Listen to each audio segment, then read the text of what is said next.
تدفعني نحو العليا والكون الواسع. نماز کتنے کلومیٹر پر ہے؟ نمازیں قصر کرنے کے لیے کتنے کلومیٹر کی دوری طے کرنا ضروری ہے؟ ناصر حسین صاحب انڈیا سے.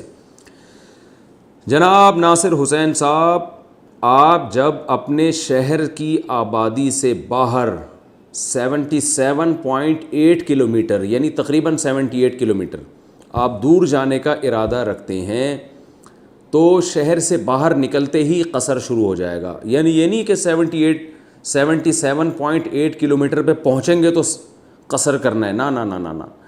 شہر سے باہر 77.8 کلومیٹر دور جانے کا ارادہ ہو، یعنی اس سے اتنا یا اس سے زیادہ دور جانے کا ارادہ ہو تو آپ مسافر بن جائیں گے شہر سے باہر نکلتے ہی، چاہے اتنے کلومیٹر دور نہ بھی پہنچے آپ. یعنی میں کراچی سے اس کی مثال دیتا ہوں. کراچی سے حیدرآباد 150-200 کلومیٹر ہے. تو جب آپ کراچی سے حیدرآباد جاتے ہیں تو ظاہر ہے 77.8 کلومیٹر سے زیادہ دور جا رہے ہیں. 77.8 یاد کرنا مشکل ہوتا ہے، 78 کلومیٹر یاد رکھیں. تو آپ نے کیا کرنا ہے کہ جیسے ہی آپ کراچی کی آبادی سے، آپ ہیں تو انڈیا کے لیکن مثال میں کراچی کی دے رہا ہوں، تو آپ جیسے ہی کراچی کی آبادی سے باہر نکلیں گے یعنی کراچی کے مضافات بھی ختم ہو جائیں گے تو پھر آپ سفر کی نماز شروع کر دیں گے. اور اگر اتنا اس سے کم دور جانے کا ارادہ ہے 78 کلومیٹر سے تو پھر آپ شہر سے باہر نکل کے بھی سفر والی نماز نہیں پڑھیں گے. شوال کے 6 روزوں کا ثواب.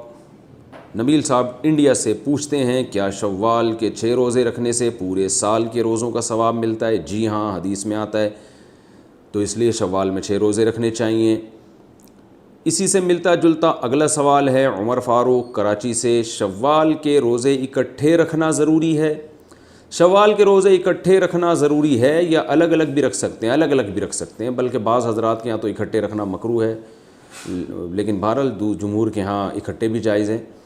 تو لیکن بہتر یہی ہے کہ اکٹھے نہ رکھیں، پورے شوال میں اس کو تقسیم کر دیں. نماز میں سورہ فاتحہ چھوڑ دی تو تلافی کیسے ہوگی؟ محمد تنویر صاحب بہار سے پوچھتے ہیں کہ اگر میں نماز میں کھڑا ہوا اور سورہ فاتحہ کے بجائے دوسری سورت پڑھنا شروع کر دی تو یاد آنے پر کیا کرنا چاہیے؟ سورہ فاتحہ پڑھیں یا آخر میں سجدہ سہو کر لیں؟ بھائی آپ نے سورہ فاتحہ کے بجائے پہلی رکعت میں یا دوسری رکعت میں دوسری سورت شروع کر دی تو جیسے ہی یاد آئے آپ وہ سورت چھوڑ کے سورہ فاتحہ پڑھیں، پھر سورت ملائیں اور آخر میں سجدہ سہو بھی کریں، کیونکہ آپ نے ترتیب کو چینج کر دیا. ترتیب واجب ہے، پہلے فاتحہ پڑھی جائے گی پھر سورت، آپ نے ترتیب الٹ دی ہے، اس لیے آپ پر سجدہ سہو واجب ہے.